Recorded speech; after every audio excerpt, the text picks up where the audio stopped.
Good evening, everyone, and welcome to the September 12th meeting of the Ames Community School District Board of Directors. I will call the meeting to order and entertain a motion to approve the agenda. I move approval of the agenda with the removal of consent item 6F number 1, please. Second.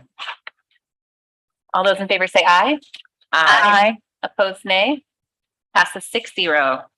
And we will all read our purpose statement together. So we invite you to join us. If you're in the room, it will be up on the screen. There we go. The Ames Community School District commits to equity and access that empowers every individual to reach their full personal and educational potential. Thank you. And the first item on our agenda tonight is our celebrations and recognitions. And tonight we are celebrating and recognizing our new Ames High School with the Story Construction and OPN Architects. And I will turn it over to Amy.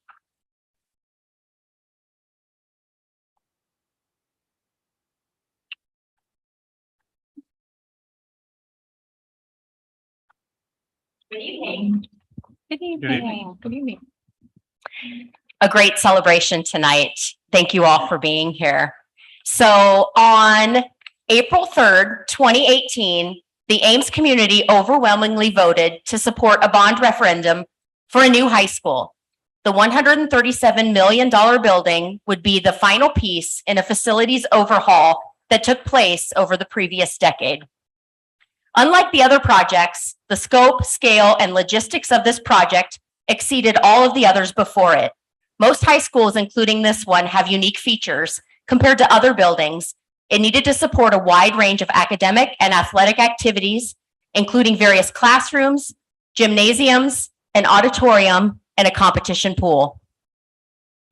Over the next year, the building was designed with input from the community, teachers, and students. In February 2019, the school board approved design development documents and authorized OPN Architects to proceed to the construction document phase for the new Ames High construction project. Story Construction served as the construction manager for the project and oversaw all phases, including earthwork, construction, and now the decommissioning and demolition of the current building. The over 400,000 square foot building is a marvel of a high school and is the result of hundreds of talented individuals giving their time to the project. Designers, architects, engineers, construction managers, contractors, subcontractors, and the workers that made this all happen. A lot of numbers are involved with quantifying the building of a new high school.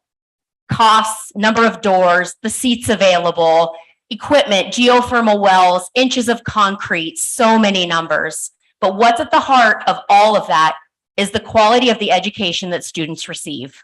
The new Ames High is a gift to future generations and continues the excellence of aiming high in the Ames community. Thank you to OPN and Story Construction for making this dream a reality.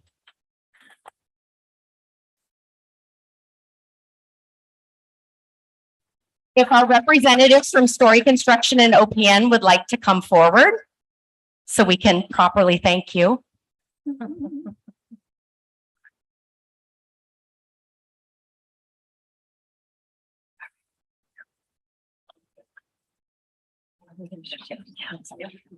Are we doing this? Okay.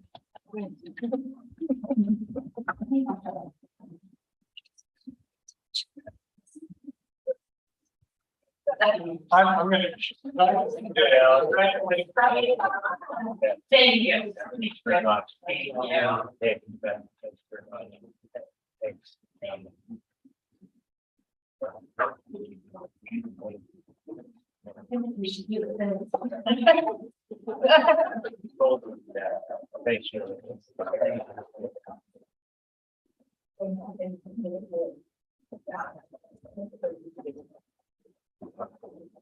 We'd also, if you guys would like to say anything, you are welcome to as well.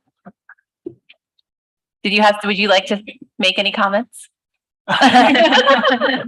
Well, we are so excited about the opening of the new building and really, really appreciate all of your work and effort to keep the project running and keep it on time and get it open this fall. It's such an exciting thing for our community.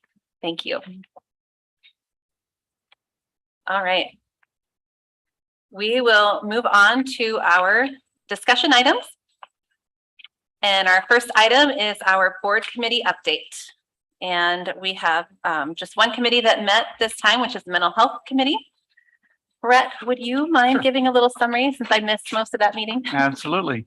The Mental Health Committee met on Friday, and we heard a presentation from the group Robin, which is a mental health coaching and socio-emotional learning group.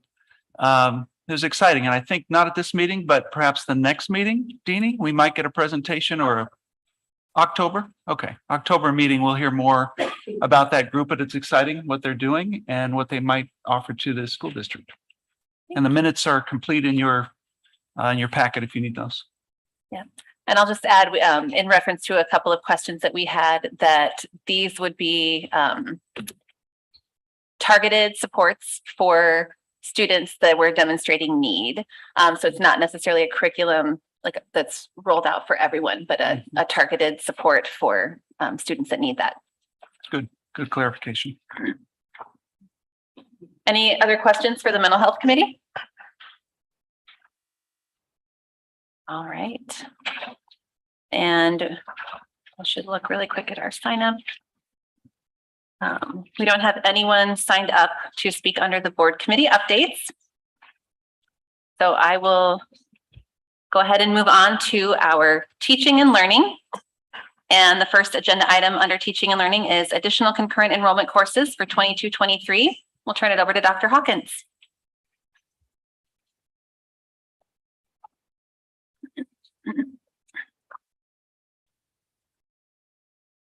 Good evening, board. Hello. Good evening. I appreciate the opportunity to talk with you a little bit about our concurrent enrollment courses and a quick update. But before I do, I just want to take the opportunity to welcome our new student school board members here. Really excited to have you. Appreciate having your student perspective here at our board table. So thanks for being with us. So as you may recall, board, last spring when we were having conversations about concurrent enrollment, we indicated that there were 5 criteria by which we would bring to the board annually courses that we would recommend for approval that would be contracted between DMAC and or community colleges and the high school as contracted courses. Right now, all of our courses are through DMAC, but they don't have to be. Right. And those 5 criteria were courses associated with career academies on DMAC's campus, existing courses that offered concurrent enrollment credit on our Ames High School campus, courses aligned to PSEO courses that were frequently requested but still offered at DMAC, courses that extend programming at AHS. And the final criteria was one that the committee that worked on this decided to put in to provide flexibility for concurrent enrollment offerings, if you recall. And that was courses that may not otherwise to align criteria, but fit into a student's 4-year plan. And as you may recall from last spring, we'd indicated that time to time, we would be bringing courses to the board to say, we'd done those first 4 criteria, but sometimes teenagers change their mind about what they want to do, or they they make a last minute decision to sign up for a course. And in the 2 courses that are being proposed tonight, they're exactly that case where that 5th criteria, trying to be flexible to meet a student's 4-year plan, has resulted in us bringing to you 2 additional courses that are recommended for approval so that students can take them and further their desired course of study. So one of those courses is sorry, let me get back to that agenda. One of those courses is white collar crime, and that again is a course that actually meets 2 of the criteria. It is related to the career academy. It's actually an extension of one of their career academies, and it aligns to a student's 4-year plan. And the other is Intro to Excel. And again, that one is one that aligns to a student's 4-year plan. So you could expect that potentially up to 2 times a year, in addition to that one, there's going to be one time annually where we bring a list of courses that are more comprehensive. And then probably up to 2 times a year, maybe we'll be bringing you courses because of adjustments in order to meet individual students' needs. Are there any questions about either the process or those particular courses that we're recommending for additional approval? I'll just ask, so these two are coming to us because there are students currently that are wanting to take these this Correct. semester. Yes, that's Okay. correct. Yep. So this is not currently on the agenda for voting at this meeting, which means that it won't be until the next board meeting. Are the students going to be allowed to enroll in the classes this semester if it's not approved? Yeah, we'll get them going. Think of it as similar to how we might have done it last fall, Okay. right? We got them going. Maybe we hadn't dotted all of our I's and crossed our T's with a board approved list yet, but we got them going. Okay. Well, we're in a much better spot than we were last fall. Now we have 143 approved courses. We're going to get the kids going in these courses to not stand in their way. Okay. But we wanted to follow our typical protocol that we would bring it for discussion and then we would bring it for action later on, just in case there was something that came up in conversation that would cause us to think differently. Okay. But we wouldn't intend this to stand in the way for students to access the courses they need.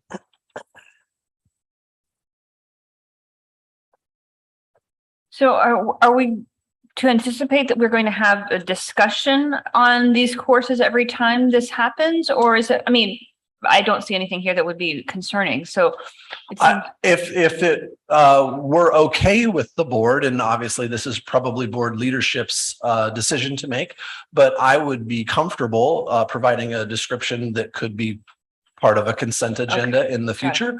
But again, we'll move in the direct. This is the first time we've done this. I think it's nice to be able to remind the board, this is what we talked about, and here's the criteria, and here's why we're coming before you again. If you felt comfortable that could be a consent agenda item, we could consider that in the future. this seemed like an easier route to go because rather than having something that someone might have questions about, having to pull it off the consent agenda for discussion, it just Yeah. seemed easier to bring it as a discussion item. Just because it's a discussion item doesn't mean we have to have a ton of discussion about it. Just means the opportunity exists to have discussion about it. Okay. So towards that, I'm fine with that if we do discussion. I'd also be fine if we just did action. So then it comes one time, we can talk about it, but we also can move quickly on it. Right. Whatever way you and Michelle would like to do it. And we can always have it on as both if we needed to, have it as a discussion item and an action item. So. Yeah. Yep. Okay. Any other questions? Thank you. Thank you, Dr. Hawkins. Okay. Our next item is the new teacher professional development update. We'll turn it over to Director Miller.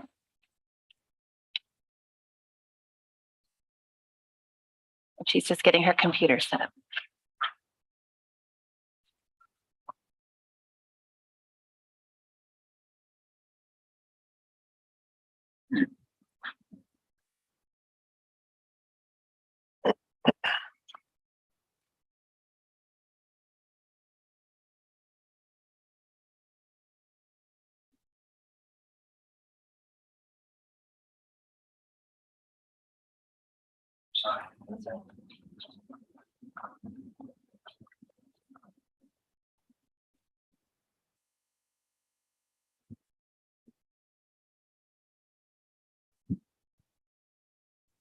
Well, good evening. I'm excited to talk about how we support our new teachers with you all. Bringing new teachers into the system is one of the parts of my job that I really am passionate about. I want them to have the support in order to be successful. And so each year we kind of take stock of what did we do, what worked well, what didn't, and how can we improve? Because we know that keeping a high quality staff is one of our big district goals. So we just wanted to share a little bit of information about that with you tonight. So I wanted to just give you a high level overview of our class of 2023, so to speak. We had 63, I think, certified staff that came to new teacher orientation. 70% of those folks had previous teaching experience, which was a change from the year before. We had, I think, less than 50% of our folks the year before having had previous teaching experience. So we had a more veteran class this year. One thing that was neat for me was how many folks had a previous connection to the district. So we had 11 people. I used returning in quotes because we had a couple of AHS graduates that are now teaching for us. We had some folks who've taught in the district before, some folks who've been in different roles. We had a secretary move into a teaching role. So it's just a lot of different connections to Ames, but a lot of folks and some people had taught and are coming back to teach here again. So lots of different connections to Ames. And then I'll talk about in a little bit, we used to only give mentors to new teachers. And one of the pieces of feedback we got was just being new to the district, not just new to teaching. It's also nice to have somebody to ask questions to and somebody to touch base with and kind of learn about what it means to be a teacher in Ames. So this year we had we offered it to everybody. So we had, of the 63 new teachers, 75% of them have a mentor. So lots of folks took us up on that opportunity, which was really great. So a couple of supports right away when they start in August, we have new teacher orientation, and we used to run this the 3 days before all staff came back, and we got a lot of feedback that that's a lot thrown at you at once, and there's not really a moment to take a breath and set up your classroom or get ready for kids to come. So we tried a new schedule this year, and we got pretty good feedback on it. So I think we're going to do it again next year. But we had a day, it was like Friday, August 5th, where we were trying to get as many logistics out of the way as possible. So we had the different folks, like they got their computers, they got their HR things they needed to go. They learned about their insurance, all those practical pieces, right? And then because we had this really awesome flex day, they could spend Monday, Tuesday, or Wednesday as a contract day, setting up their classrooms or meeting with their PLC friends or, whatever they needed to do. So there's a little bit of breathing room. And then we threw kind of teaching and learning building level things. So we kind of split those into half days. We had half day with us at the teaching and learning department and half day with their building principal, mentor, instructional coach. So that was the Thursday and Friday. And that rolled into Little Cyclone Teacher Academy then that next week. So our new staff could also go and learn there. And I think, yes, so we have some sessions that were designed specifically with those new staff in mind, especially our first year teachers. So we tried to make sure at the academy there were offerings that would meet their needs. So you can see some samples of some things that they could do. One thing that folks really appreciated that I don't think I talked about last time was the bus tour. So we had both some veteran staff, but some new staff really wanted to learn about the Ames community. And so we were able to have some folks who knew Ames really well give some insights. And that was really, we got a lot of good feedback. Folks said they really appreciated learning about that. So those are some things that we did before school even started to help our new staff. As school goes on, I alluded to there's a mentoring program. So we're actually running 3 different versions of the mentoring program this year. A lot of times folks will say, well, the first year teachers don't quite need what I need, but I don't want nothing. So we have 3 different tracks. So we have what we're calling the class of 2024. So in Iowa, you have to go through a 2-year mentoring and induction program, 2 to 3 years. And so we're calling that the class of 2024. And there are very first year teachers this year. They will meet with us almost every month, and their mentors come, and they're usually on Thursday evenings. So we have our mentoring seminars. We go over the Iowa teaching standards and kind of talk about what does good look like? How are we going to work to support them to get there? They also meet weekly with their mentors. They keep a log of those times. The class of 2023 are last year's first year teachers, plus any new folks that we got that were on year 2 or 3 or needed to finish their mentoring program. And so they'll meet with us this year again, just about monthly, do the second half of the Iowa teaching standards, and really work towards their full licenses because they're on an initial license those first 2 years.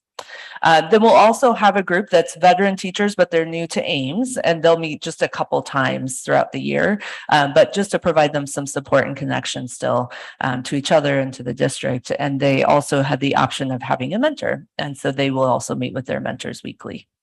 So that's kind of the big overview of our mentoring program.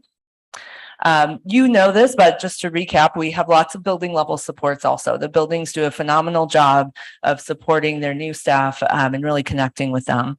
A couple of things I wanted to highlight were the instructional coaches. So they really try to seek out the new folks and offer sort of this, what we call sort of an instructional coaching cycle. So they might have a planning conversation. What do you want kids to know or be able to do? Do you want me to come in and watch and give you some feedback? Let's have a reflection about it. So that's kind of the cycle there. They'll also come in and model things, so actually teach a lesson so that the new teacher can watch them and they can co-teach. So we could teach it together, right? So there's lots of different options our instructional coaches will do to support our new staff.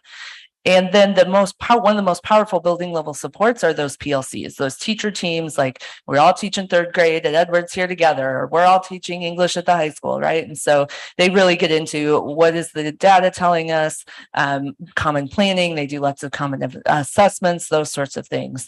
And that really our new teachers say is one of their usually highest rated things that help support them as they come into the district. So I think that's the end of the really high level overview of the new teacher supports. If you have questions, I'm happy to answer them. I have a lot. Yeah. Thank you. And this is really great. I'm excited that we're doing this.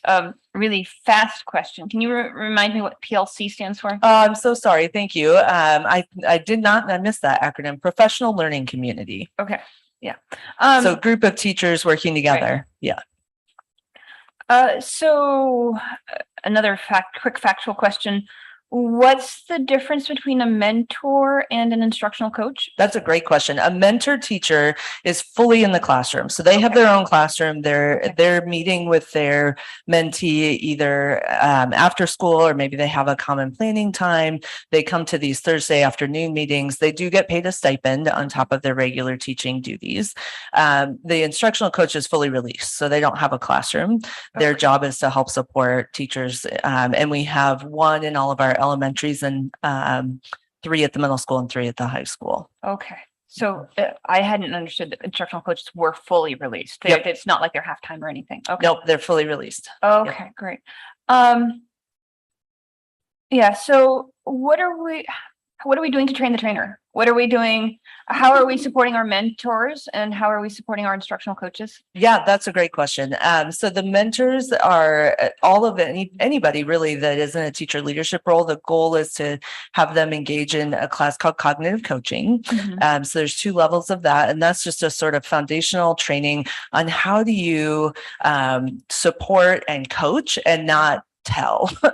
So how do you, it works on paraphrasing, posing questions, really going through that planning, observing, reflecting conversation. So not all of our mentors have been through that recently, but we're in the process. We offered it up again. A lot of times it's 8 full days, the 2 trainings together, which is a lot of time to be out of the classroom. So typically we offer it a little bit more in the summer and kind of progress through that. And then as we work with the instructional coaches meet every other week with a coordinator. And so we provide some in-house support because the coordinators working with the coaches have been coaches before. So they do a little bit of learning around maybe a district initiative, and then they do some learning around how can we better coach and support our teachers. So that's a rhythm we used to have that we've brought back this year. So I would say the mentors, I think we can continue to figure out better ways to support both mentors and instructional coaches, but those are the additional pieces we've laid in for this year. Okay. Somebody who was selected, say last spring, I assume, to be a mentor for this year, maybe hasn't gone through all of this training, but they will go through it. Yes. And we've had mentors selected as late as very recently because we've added teachers. Yeah. Okay. Thank you for your efforts on it. I think it's when you, I was trying to remember which one it was. It's number 3 on our priorities of recruiting, retaining, and developing high quality staff. And this is the very beginning of it. And so I think it develops our new to AIM staff, but it also creates an opportunity, a leadership opportunity for our amazing staff that are in the classrooms. And I know that's Absolutely. what the teacher leadership grants has been all designed for, but I enjoyed this kind of presentation to see how that state level funding, how that is truly playing out in our school districts. So thank you in your efforts to support all of our staff in this. Yep. The mentors are awesome for sure. And the instructional coaches are great. Yeah. It is great that we're doing this. One question I'd have kind of a follow-up to that is, what do you see as current barriers that we should be aware of that might be keeping you from doing everything you'd like to or doing even better in the next couple of years? Gosh, Ellen, if you could find some more substitute teachers for us, that would be really great. But honestly, like one of the things that we used to do often that we don't do as much anymore, kind of for the substitute reason, is that we used to be able to really have good observation. So this mentor-mentee set, like maybe we need like, hey, so I'm not quite sure on these foundations routines. This teacher down the hall does an amazing job. Can I get a sub and like go watch her plan and then observe her and then reflect with her? So I would say that it's probably been 5 or 6 years since we had the capacity to do that widely. We're trying it. I threw it out there as an option. I said, if your principal has, and you don't have a lot of folks gone, like maybe we can sneak this in a few times. But we used to have a really robust like observation kind of program, but we just haven't had the capacity as a system to do that in a while. So that's one of my long-term dreams. But I don't know that we have a ton of control of that yet. No, that's great. So, and just to be clear, then the capacity issue isn't a monetary issue. It's just availability of substitutes. It really is. Yeah. No, that sounds like a great one. I'd love to see if we could do more of that in the future. Definitely. Thanks. Yep. So to follow up on that response, then, have we thought about ways, sort of creative ways to juggle staffing to be able to get some kind of mentor teachers and instructional coaches into the classroom, at least for the new teachers? I mean, it would seem like there's a hierarchy of priority where first year teachers really need somebody in the classroom with them. It's really powerful for their mentors to come in. So the instructional coach sometimes can sub for one, like they can sub for the mentor while the mentor observes, or sub for the new teacher while they go observe the mentor. Sometimes we can finagle prep periods around, or go at the secondary level, go observe during a prep period. So there's some creative things that we can do. The most powerful conversations they'll say is, if I can go with my mentor to watch somebody else, so I kind of have that voice in my ear, right? So there's things that we can do, and they did do observations on a pretty small level last year, and it was usually during those planning periods or times where we didn't have to totally get a full day sub. The other thing we've tried in the past is get a full day sub, because those are easier to get sometimes than half days, and then share them across different, you have 2 hours, you have 2 hours, you have 2 hours. So there's some different things like that we can do for sure. Right. Yeah. Great. Thank you, Director Miller. Thank you. Our next discussion item is our IASB Special Delegate Assembly for Bylaws Amendment on National Membership. And I'm going to have Elisa give a little overview on this one. And if you don't, for those of you that don't know, Elisa is our legislative delegate to the IASB, and IASB is Iowa Association of School Boards.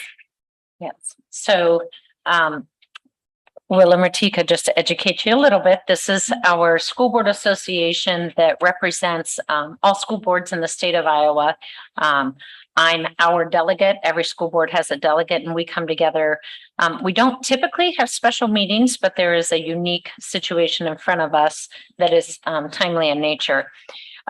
If you saw the information, I know that we were all emailed it earlier, sometime in the summer in July, but essentially, what they are looking at is there has been some reconfiguration of some membership at the national level. And in the past, the current bylaws indicate that our membership in the National School Board Association is a given. We are a part of it every year. And last year we had an amendment on the floor that failed to make it an annual thing that the board of directors for IASB would decide on an annual basis if they wanted to be a part of NSBA. That failed last year, so we remained a member. Now, timely action is needed because dues are due for the national organization. I did reach out to our representative. We have two representatives, one from Colfax Mingo and one from Waukee, that represent our district on the board of directors. And essentially from the understanding, and it's really what is in the materials, that there have been some concerns with the national organization. And so they're really feeling like this is a good time to pull out. They were very supportive of pulling out of that membership. I think the question is moving forward. There's a name of there is a group of states that have come together, and it is called the Consortium of State School Boards Associations. And so the amendment in front of us is to amend the bylaws that then the board would, that our board then would decide on an annual basis of what they wanted to identify, because there will be two. We've got this new one that has come up, and then NSBA. So the bylaws is to adjust that, but then the board would meet. I think there were maybe some discussion around whether or not we go right away into this consortium, or if we, one thought that one of our representatives on the board had us, maybe we wait a year to even sign on to either of the groups, but it's just we have a quiet period to see kind of how things settle out. I was intrigued by that, but that is not actually the motion that's on the floor. The motion on the floor is to just adjust the bylaws.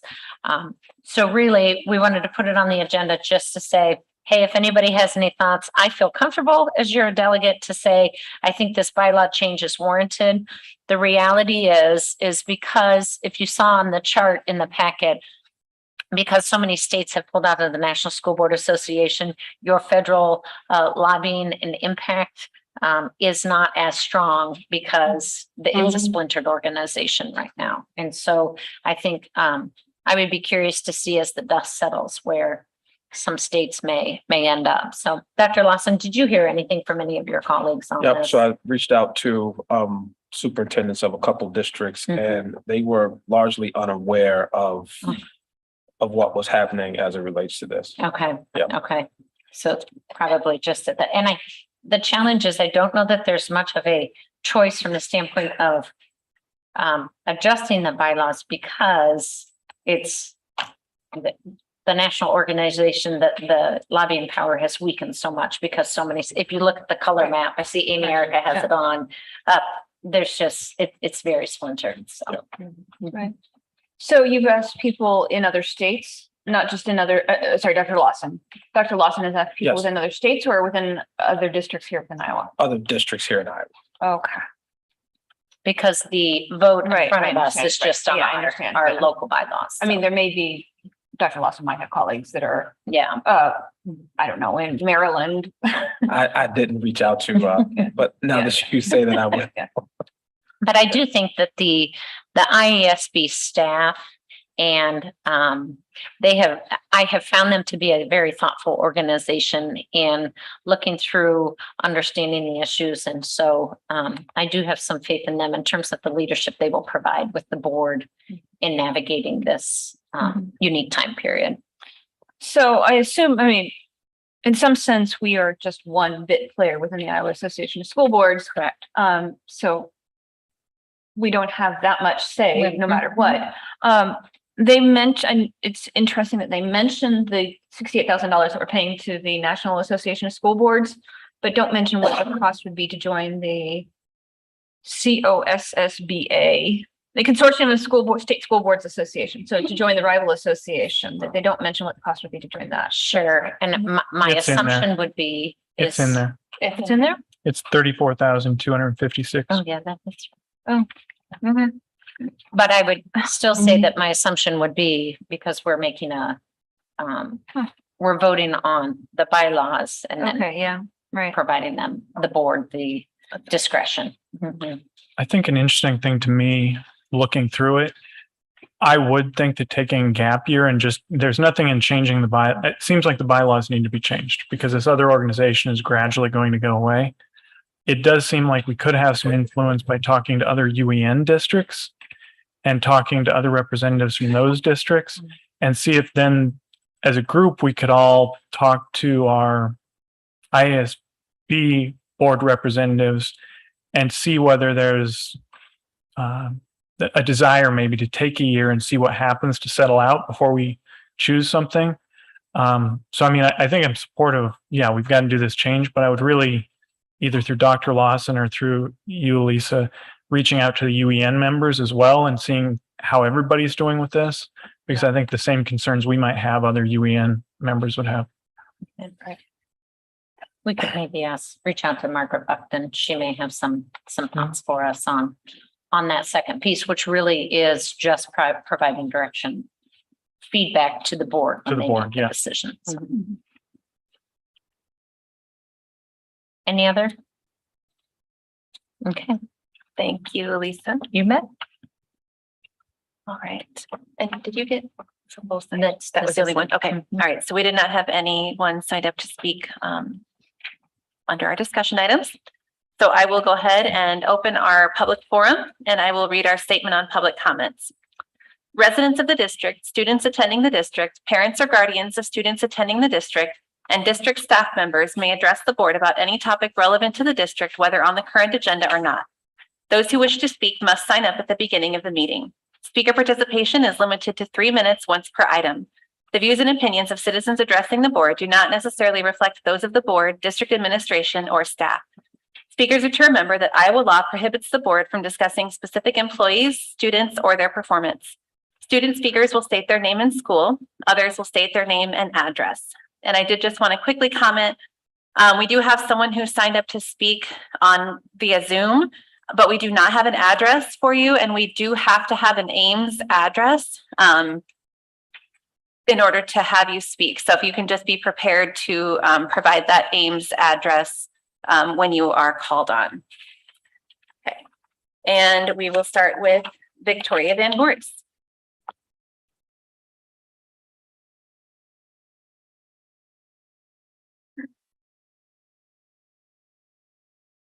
Good evening. I am here to present another letter in support of the naming of the Ames High Auditorium. My name is Victoria Van Voorhis, and my address is 110 East 9th Street. To the members of the Ames Community School Board and members of the Facilities Committee, I have never forgotten my first days at Ames High School. I had been bullied in junior high, felt like I didn't belong, and was fearful until I met Mr. Wayne Hansen. Hank saw something in me no one else did, just as he saw something special in every student and made each of us feel important. Wayne Hansen changed my life. Mr. Hansen didn't just teach drama. He opened minds by encouraging students to dig deep into characters through research and critical thinking, considering the lives of those characters and their perspectives. That research taught us cultural understanding, civility, and empathy for others. His shared knowledge, not only of theater, but of life, captivated us all. Hank's passion for the classics taught us it was wise to study literature, history, and listen to adults. His love of music taught us to explore outside the current teen genre. Mr. Hansen taught us that arts and academics go hand in hand and encouraged us to study harder and get good grades. He taught us life skills like respect, honesty, punctuality, perseverance, and discipline. Wayne Hansen made us realize we had immense special individual talents that would contribute to the community and to the world. He taught us to work as a team in harmony. His sense of humor taught us to live joyfully and not to take ourselves or life too seriously. Hank's life lessons will be passed down. He motivated me to teach, and I repeat his lessons to my students. My niece and son echo Mr. Hansen's lessons to their students. You have heard about Wayne Hansen's selfless example in other tributes. One I would add is the lesson of humility. When the curtain came down, Hank never took a bow. He always left all the bows and gave all the credit to his students. Please help us continue to share his lessons. Please help us thank Hank for the difference he made in the lives of many Ames High School students he worked with. Please let the honor of naming the new Ames High Auditorium serve to be Wayne Hansen's final bow, the applause he richly deserved for his 33 years of above and beyond service to Ames High School. Claretta Gerganis-Volkler, Ames High class of 1973, interior designer and instructor at Farmington Hills College and Baker College, Cadillac, Michigan. Thank you. Thank you, Victoria. Judy Brown.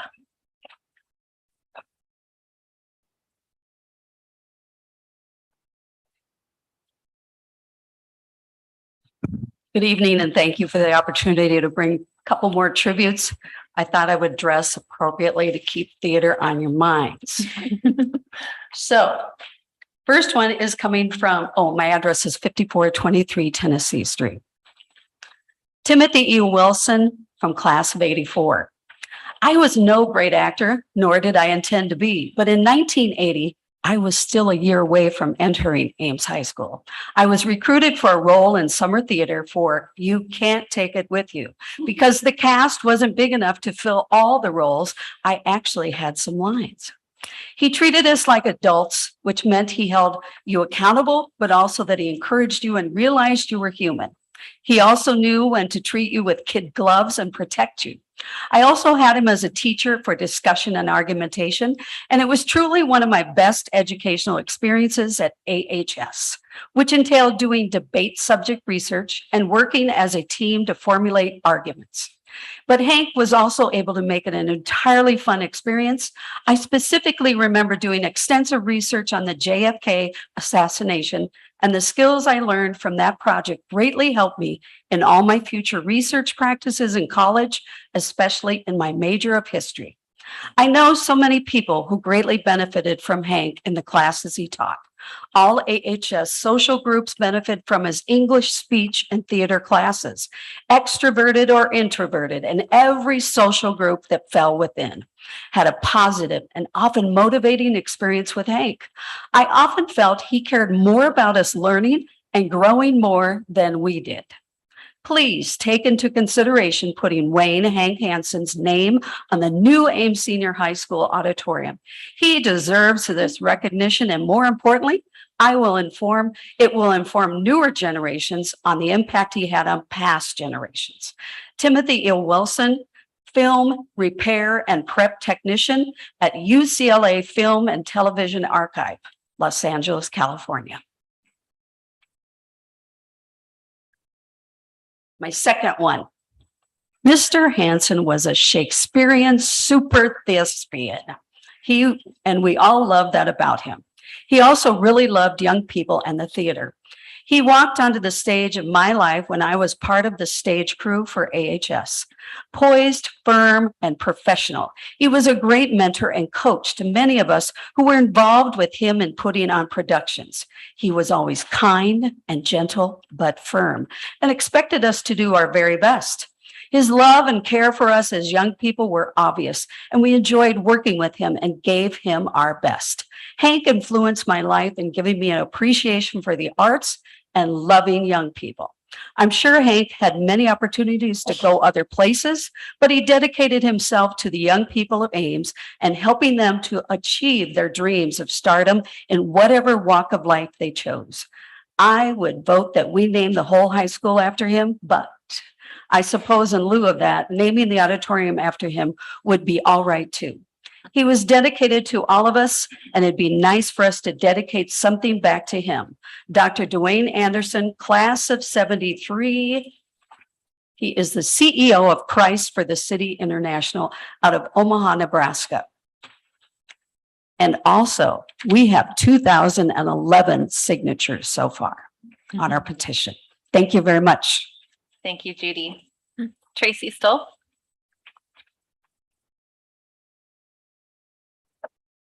You know who I am, and you probably remember my address is 1603 Carroll Avenue. Thank you again for listening to our many testimonials from former students of Hank Hansen. Tonight, I'm reading a letter actually from my stepbrother. He writes, Dear school board members, my name is Scott M. Smith, and I am a 1973 graduate of Ames High School. I am writing to request that you name the new high school auditorium for Wayne Hank Hansen, a teacher, coach, and mentor. Why Mr. Hansen? Over the years, when I have been asked which teacher influenced me the most, I readily answer Wayne Hansen. I know I had excellent teachers in Ames schools, many I remember fondly. And surprisingly, I never had Mr. Hansen as a classroom teacher. I only worked with him in extracurricular drama as he directed school plays.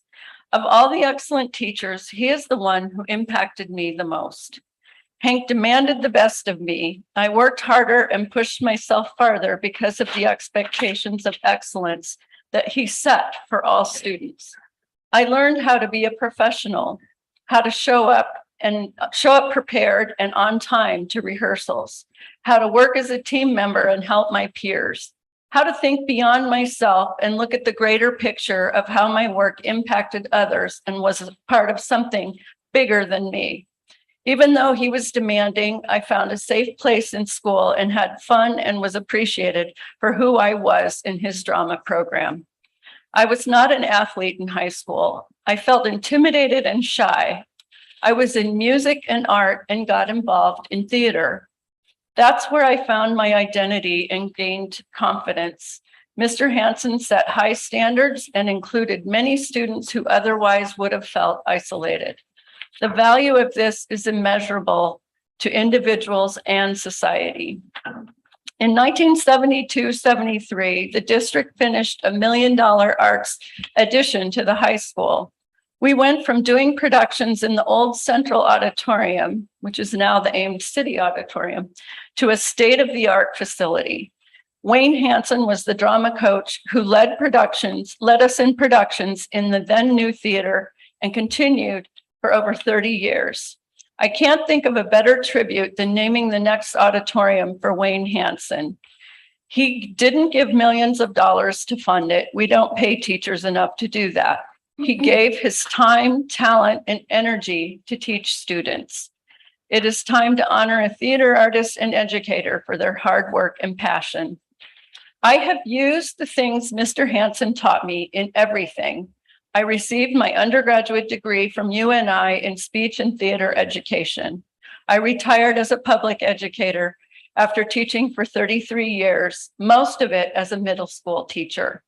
I also received my MFA in arts management from the U of I and directed the MERST program, a summer resident theater company at ISU for 4 years.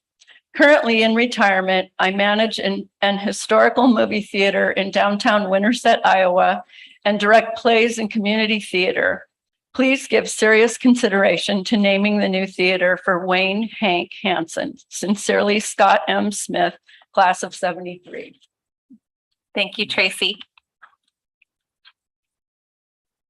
And then on Zoom, we have Larry Volker.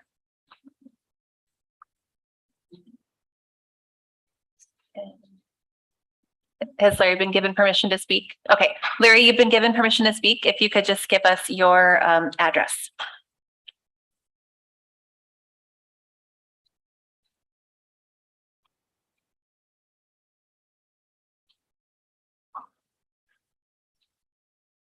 Are you possibly muted, Larry?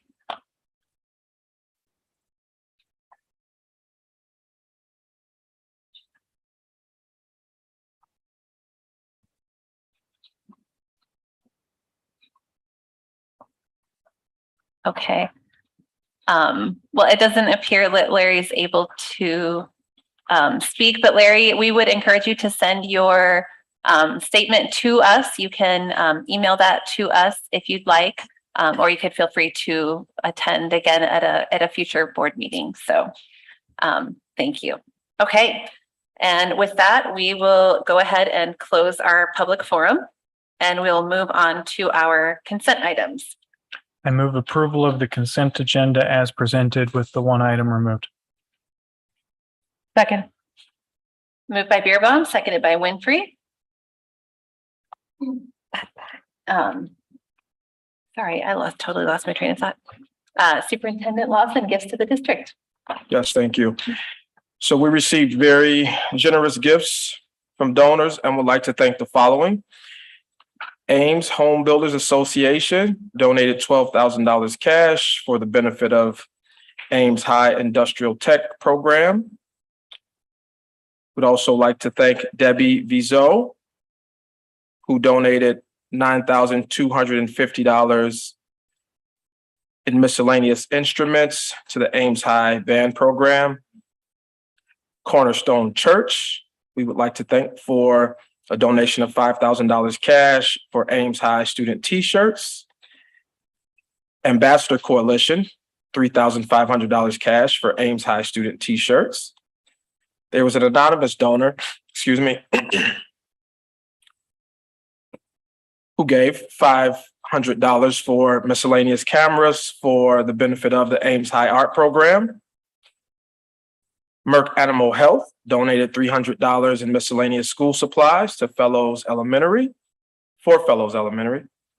Vibe Nutrition donated $100 for miscellaneous school supplies for the benefit of Fellows Elementary, and a donation of $25 cash from Nicole Mills for the benefit of the Lunch Hero program. That's all. Thank you. All right, it was moved by Beerbaum, seconded by Winfrey to accept the consent agenda with the one item removed. All those in favor say aye. Aye. Opposed, nay. Passes 6-0. Moving on to our action items, we will begin with our policies for action.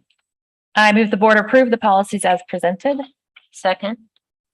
Moved by Winfrey, seconded by Franzen. Discussion? All those in favor say aye. Aye. Opposed, nay.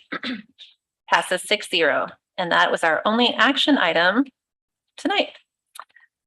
So we will go ahead and move on to our board and staff items. Items from the board. I don't have any requests for staff this evening. I don't believe, unless I missed anything. Okay. Any other items from the board? Will and Ratika, welcome. We're super excited to have you here. I know everybody would probably want to say this. I told Ratika when I got here that we passed the policy to have student representatives on the board before this thing called COVID happened. And so it's been a little bit of a long time in waiting, but we appreciate the staff in helping us to identify these students. We are thrilled to have you here to give us the student perspective. We will support you in this adventure, and we're just really pleased to have you here. And I do see quite a few high school students in the audience, so these are some representatives for you. So if you see them in the hallway and you want to give them some feedback, we're all your representatives, but they're in school with you every day. So welcome aboard. Yes, and I would echo that and just share for you as well that in our board and staff items in the future, we will have an opportunity for you all to provide comments or updates on things that are important from the student perspective. Items from the superintendent. Currently, no items from the superintendent. All right. And then we will take a look at our board planning calendar. Our next meeting will be September 26th. And then we have 2 meetings in October. The first one on the 10th will have the work session for October. Do you want to say we adjust the time on our next meeting? Oh, yes. What did we say that was 5 o'clock? I can't remember. I think Did we say 5 o'clock? Okay. Yes. So we did adjust the time of our next meeting to 5 o'clock p.m. in order to accommodate the Ames High homecoming parade, so that we can get everything wrapped up before the parade begins. Thank you for that reminder. All right, then we will go ahead and take a quick 5-minute break and we will reconvene in our work session. We will be ending our live broadcast at this time. Thank you for joining us.